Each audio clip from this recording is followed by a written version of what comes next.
আমাদের এলাকার এক হাজী সাহেব, একজনে বলেন কি সাহেব, তিনি মাশাআল্লাহ 5 ওয়াক্ত নামাজ পড়েন, মনে করছেন যে জান্নাতে চলেই গেছি।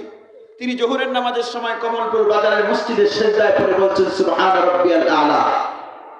কি বলছেন? সুবহান রাব্বিয়াল আলা।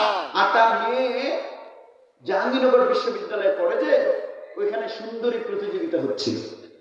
মেয়ে মশারির মতো একটা চাদর পরে ওই সুন্দরী প্রতিযোগিতার মঞ্চে গেছে। আর মেয়ের যে বয়ফ্রেন্ড 350 জন, তারা কত ভালো মানুষ। মেয়ে যখন সুন্দরী প্রতিযোগিতার মঞ্চে, তারা তখন নিচের দিকে চেহারা দিয়ে দিয়ে আস্তাগফিরুল্লাহ আস্তাগফিরুল্লাহ করছে, ঠিক না?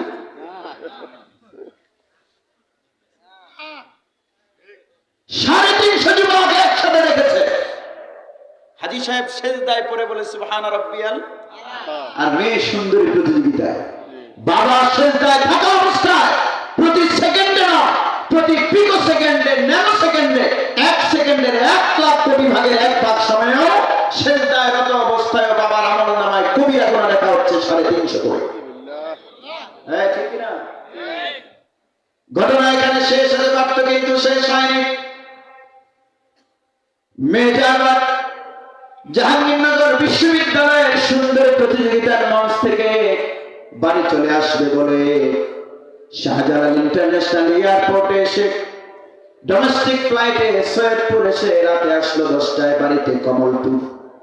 বাড়ি এসে রাতে কম্বল দিয়ে মশারির ভেতরে শুয়েছে।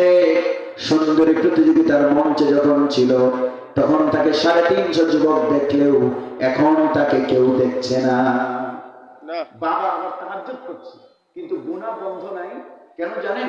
ওই যে 350 যুবক দেখেছিল, তাদের থেকে 300 জন মেয়ে যখন সুন্দরী প্রতিযোগিতার মঞ্চে ছিল, তখন 300 জন ছবি তুলে রেখেছিল। ওই 300 জনের থেকে 25 জনে মেয়ে যখন পর্দা করা প্যাকেটের মতো কম্বলের নিচে, আর বাবা তাহাজ্জুদ পড়ে, তখনও 15-20 বয়ফ্রেন্ড তারা বের করে বান্ধবীর ছবিটা দেখছে, আর বাবার আমলনামায় আর মেয়ের আমলনামায় তখনও গুনাহ হচ্ছে। আপনাদের রেসপন্স করতে হবে। ঘটনা এখানে শেষ হতে পারত, তাও শেষ হয়নি। কিভাবে আমরা মেয়েদেরকে জাহান্নামে যাওয়ার ওসিলা বানাই? ভাইরা আমার, কয়েকদিন পরে মেয়েটা শেখ আহমদুল্লাহ কিংবা মিজানুর রহমান আজহারি, মামুনুল হক সাহেবের ওয়াজ শুনে, হাসান জামিল সাহেবের ওয়াজ শুনে নিয়ত করেছে আর বেপরদা থাকবে না। তওবা করে প্যাকেট, হাতে মোজা, পায়ে মোজা। আপনারা বলুন তো, হাতে পায়ে মোজা থাকলেও মেয়ের ছবি আছে কোথায়? 10-15 বন্ধু আবার সেই ছবি আপনার গুগলে আপলোড করে দিয়েছে। মেয়ে কিন্তু পর্দা শুরু করে দিলে জোরে আওয়াজ করে বলবেন, গুনাহ কি বন্ধ না চলমান? এভাবে আমরা মেয়েদেরকে জাহান্নামে যাওয়ার ওসিলা বানাই। আপনাদেরকে